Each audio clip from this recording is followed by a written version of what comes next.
तीसरी मंडल महामंत्री उपेंद्र साव हमारे साथ जुड़ रहे हैं। लोकसभा चुनाव 2024 के तहत कोडरमा संसदीय क्षेत्र से किस तरह का रुझान अभी से जनता का आ रहा है। कल अन्नपूर्णा देवी का नामांकन हुआ है, जिसमें यूपी से डिप्टी सीएम केशव प्रसाद मौर्य भी आए। बहुत बड़ी संख्या में पूरे कोडरमा संसदीय क्षेत्र से बीजेपी के जो समर्थक हैं वो नामांकन सभा में उपस्थित भी हुए थे। मंडल महामंत्री तीसरी उपेंद्र साव से बात करते हैं और इनकी प्रतिक्रिया लेते हैं कोडरमा संसदीय क्षेत्र पर 2024 चुनाव के तहत। साव जी, आपका हमारे चैनल में स्वागत है। जी बहुत धन्यवाद। बात अगर की जाए 2024 लोकसभा चुनाव के तहत कोडरमा संसदीय क्षेत्र का, तो बीजेपी की टिकट पर एक बार पुनः मैदान में अन्नपूर्णा देवी हैं। लोग तो कहते हैं कि अन्नपूर्णा देवी ने बहुत विशेष कुछ ऐसा काम किया नहीं। आप क्या कहते हैं?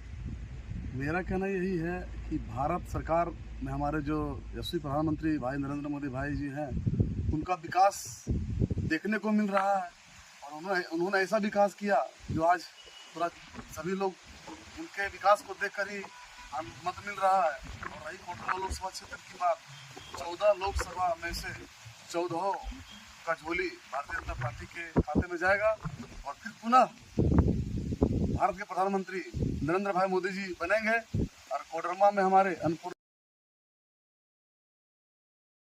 का जो नामांकन हुआ है उसमें भीड़ तो काफ़ी संख्या में इकट्ठी हुई। पूरे संसदीय क्षेत्र से अगर देखा जाए तो हज़ारों की संख्या में लोग जुटे, लेकिन विपक्षी तो निशाना साध रहे हैं कि ये पेड क्राउड था, मतलब लोगों को पैसा देकर बुलाया गया। ऐसा विपक्षी लोग भीड़ को देख के घबरा चुका है, क्योंकि यह भीड़ जो है सो हमारे विकास का भीड़ है। धरती पर काम आया है, मोदी जी ने विकास किया है और मोदी जी विकास किया और कोडरमा लोकसभा क्षेत्र में विकास की गंगा बहा है। और माननीय सांसद महोदय अन्नपूर्णा देवी जी की बात है, उन्होंने क्षेत्र में पूरा विकास किया है और विकास को लेकर के काफ़ी गिरिडीह में नामांकन में हम लोगों ने सैकड़ों लोग कार्यकर्ता शामिल हुए और कल का भीड़ को देख करके मुझे लगा कि मेरी जीत हो चुकी है। और मुझे ऐसा लगता है जीत तो होगा ही, इसमें कोई दो मत नहीं है। और आने वाला समय में फिर से हमारे भारत के प्रधानमंत्री नरेंद्र भाई मोदी जी बनेंगे और कोडरमा की सीट हमारे भारतीय जनता पार्टी के खाता में जाएगा, इसमें कोई दो मत नहीं है। लेकिन नामांकन सभा में विनोद सिंह ने जो कहा है कि विकास से पूरी तरह से वंचित है कोडरमा संसदीय क्षेत्र, उन्होंने ये भी कहा कि अन्नपूर्णा देवी शिक्षा मंत्री रही, लेकिन क्षेत्र में शिक्षा का कोई मतलब जो है सो केंद्र नहीं बन पाया, शिक्षा का कोई सेंटर जो है नहीं बन पाया। इस पर आप क्या कहेंगे? देखिए, विपक्ष का कहना है, वो लोग तो विकास को देख के घबरा चुका है। क्या कहीं कोई विद्यालय बना है इस तरह का, मेडिकल कॉलेज, इंजीनियरिंग कॉलेज, इस तरह का कुछ बना है क्या? आप देखिए, विकास अभी हमारे निशिकांत दुबे सांसद महोदय ने विकास किए हैं और हमारे जितना भी रोड, पुलिया, सड़क का निर्माण हमारे सांसद महोदय के द्वारा, जहाँ हमारा जाने लायक व्यवस्था नहीं था, वहाँ हमारे सांसद महोदय के द्वारा, भारत सरकार के द्वारा रोड, सड़क, पुलिया बनाया गया, घर घर शौचालय दिया गया, गैस कनेक्शन दिया गया। महिला लोग इतना चूल्हा फूफू के आँख में आंसू बहाती थी, आज महिला लोग को घर घर कनेक्शन दिया, गैस कनेक्शन दिया गया। तो कनेक्शन तो ठीक है, लेकिन गैस का सिलेंडर का दाम तो काफ़ी 2-3 गुना हो गया। 2 गुना सब्सिडी तो आता है उसके खाता में ना, सब्सिडी सरकार तो दे रही है। आम जनता जो हम जैसे लोग, आम जनता जो सिलेंडर लेती थी 400 रुपये में, वो अभी 1200 के आसपास में मिल रहा है। नहीं, 1200 कहाँ मिल रहा है, 900 कुछ रुपया है, 880 रुपया, उसमें से आपका आधा सब्सिडी सरकार दे रही है। 450-500 लमसम में तो सिलेंडर मिल रहा है। विपक्ष का क्या, विपक्ष तो एक से एक मुद्दा लगाता है, क्योंकि विपक्ष हल्ला नहीं करेगा तो उसका वोट कहाँ से आएगा? विकास को देख के घबरा रहा है। उम्मीदवार विनोद सिंह कैसे हैं, मजबूत हैं या फिर क्या लगता है? मजबूत उसको मैं नहीं मानूंगा, उम्मीदवार मेरा मजबूत है और मेरा उम्मीदवार मजबूत है और चुनाव उनका जीत हासिल है, जीत हर हाल में जीतेगी चुनाव। पार्टी तो सबका साथ सबका विकास का दावा करती है, नारा लगाती है, मोदी जी का भी नारा है सबका साथ सबका विकास का, लेकिन क्या सभी धर्मों का समर्थन मिल पा रहा है अन्नपूर्णा देवी को? सभी धर्मों का मिल रहा है, चाहे वो हिंदू हो, मुस्लिम हो, सिख हो, ईसाई हो, सभी को मिल रहा है। और हमारे मोदी जी कहाँ ऐसा किया है कि हमारे मोदी जी मुसलमान भाई को आवास नहीं दिया, राशन कार्ड नहीं दिया, सभी लोग को दे रहा है, सबका सबका साथ और सामान दे रहा है। सबका साथ और सबका विकास अगर होता सही मायने में, तो कल की सभा में बार बार जय श्री राम के नारे लग रहे थे, अल्लाह अकबर का नारा तो कभी नहीं लगा। ये तो बात तो सही है, लेकिन हमारे उसमें भी हमारे एक तो मुसलमान समाज के लोग भी वहाँ हमारे मंच पर भाषण तो भी उन्हीं दिए। मुसलमान लोगों के लिए जो समर्थन में वहाँ गए थे, तो कभी कभार अल्लाह अकबर का नारा भी तो लगना चाहिए था।